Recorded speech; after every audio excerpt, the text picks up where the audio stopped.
kasta iyo goob kasta la soco Nasri Channel 900. maanta habar jecel waxaa lagu duleysanayaa Somaliland dhulkii ayagu sida gaarka ay isku xigsanayeen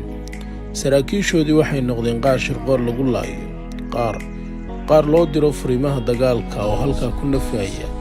qaar way iskaga yaaceen markii uu adkeysan kari waayeen tacadiga saraakiisha la haybta madaxweyne biixi ay u geysanayaan intaa waxa dheer qoysaskoodii waxay ku noolaan kari laayihiin caasimadda dalka anaga habar jeclaa ده واحد راح ودنك وحنا كمان اللي هنا ده درارنا مرنا كنت دفاعي ما إنه رجع يقول مرنا مايو وده خطير تساوي قبل في مايو مرنا عروض تاعون تنورنا في مايو صارنا نقول بقى وإحنا توقعنا يصدق ده كنت لو هبرت على ده أيام قصة ميرتها haweenkii birmageedada ahaa qaarkood way xidhan yihiin si sharci darro ah oo ku dheeldheela haweenkoodii waxaa loogu geysanayaa saldhigga dhexdiisa tacadiyo qaar jirdil ah qaar saraakiisha ciidanka ka mid ahi waxay ka dhawaajinayaan kufsi waxa uu falfool xun kula kacay maalin maalmaha ka mid ah xabuus noo xidhnaa oo laga soo xidhay gobolka Togdheer una xidhnaa kiis ka dhacay gudaha Jamhuuriyadda Soomaaliland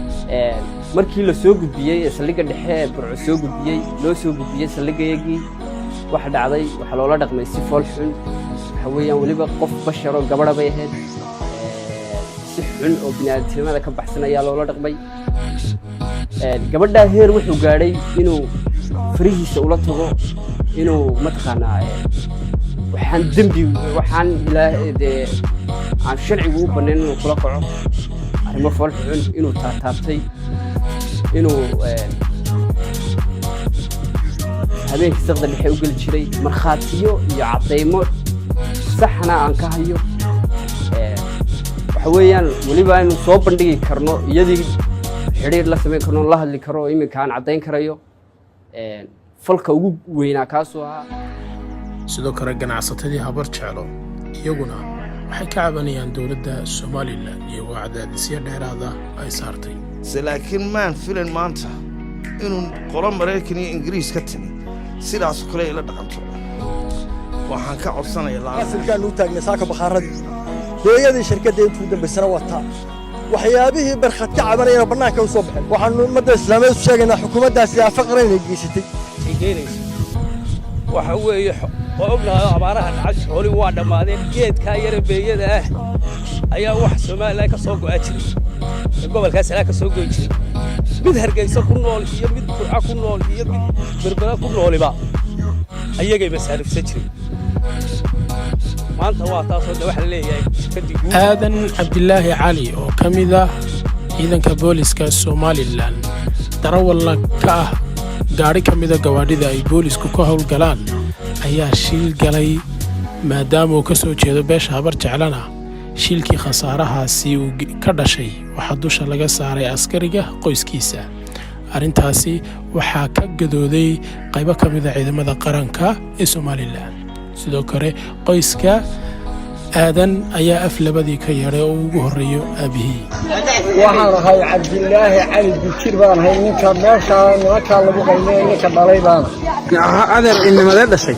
waxaan dhalay aadan Cabdillaahi Cali ninka gaarigu kula dhacay ee labada nin ku dhimatay ee lagu xukumay isagiina la xidhay matina aniga la saaray 12 dhaawacmay iyo gaarigii iyo labadii waana meesha dhow shirka ka dhacay ee hadda soo maray ma aynagu ka dhacay aynagu shirkani ka dhacay 12 ha sax 12 way ku dhaawacay aadiyaad labana waa dhimatay aadiyaad